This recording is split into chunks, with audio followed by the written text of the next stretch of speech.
know there ain't no rest for the wicked until we close our eyes for good. Hey Internet, welcome to Worldview Everlasting, your favorite YouTube addiction. And this is your daily fix. If you've never read the book That Hideous Strength by C.S. Lewis, then you are really missing out. It's the third of three in his trilogy space series, penned in the era when science fiction meant going to the moon and running into little green men. But if you can get past the that doesn't make nearly as much sense as a tricorder difficulties of the book, and if you've got enough attention span to read something above the juvenile fiction section in your library, then there is little written in the last 100 years that will help prepare you for the dire and diabolical madness we are facing every day in the American mutually assured self-destruction by desire experiment. The whole thing takes place on a college campus where all the powers that be are so intent on ladder climbing and finding truth by destroying the past that none of them realizes that they've begun engaging in demon worship until it's all wildly too late. It'd make a great movie, as would the second book, Paralandra, which is a study in how paradise was lost. I'd love to recommend the first book, Out of a Silent Planet, for which the series is named, but it is the weakest of the three. Unfortunately, you really do need to either plow through it or find some cliff notes if you want the latter two books to make any sense, and I vote for the cliff notes. But all of this struck me today as I found this story from the New York Times about the continued assault on sanity that has led the progressive anti-humanists of our age to mount a war against the common use of language itself. This has been going on in places like Sweden for some time now, where the introduction of so-called gender-neutral pronouns has begun implementation in the schools. Nothing like trying out a social engineering experiment on the least suspecting. Hey kids, let me twist your malleable little brains into my own utopian fantasy based entirely on what I'd prefer reality to be. Anyway, it would appear that the ideas continue to jump the pond, and among the LBGT/ETC advocates who've been celebrating the right to marry legally for less than a year now, the shiny has begun to wear off, and they're finding that they really don't like being husband and husband because, well, it makes them feel ashamed. Yeah, you heard me right. Shame. Guilt. Like it's dirty. You can read about it and how rather than admit that maybe this is because something is off kilter in the state of Denmark,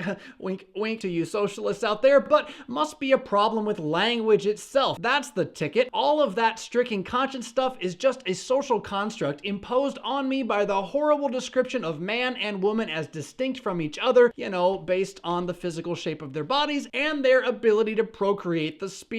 Contrast this with a secondary article on how, despite all linguistic protests to the contrary, transitioning men and women, which means pre-transitioned women and men, though we shouldn't be calling them either, right? They should be it's like the rest of us. People who are taking hormones to help them pretend to be what they aren't can't escape what they were. To put it crassly, there are these men who need pap smears and these women who need prostate exams, and like the narcissistic children of our age that they are, they're blaming the doctors of medicinal science for not being prepared to handle this and help them sufficiently. I have an idea. I'm going to demand experimental medical treatment using the most powerful, naturally occurring, body-altering drugs known to mankind, and then I'm going to blame the doctors when they can't force all the side effects to go away, or when those that were trained 20 years ago aren't immediately up to date on the entire thing. When athletes do this, we kick them out of professional sports. Well, for now. In the meantime, it's another Wednesday in Lent, and we are out of time here, but let me tell you the end of that hideous strength before you go. Spoiler alert, well, not really. The demonic worship of self-destruction actually destroys itself, and those hidden under the ransom price which God paid by the blood of Jesus are kept safe in his house, resting on a foretaste of what is to come. This isn't to say that as the states collapse around us that we won't be losing any of our temporal goods or facing persecution of those who want to force us to change what we believe, insisting that we don't call a thing what it is.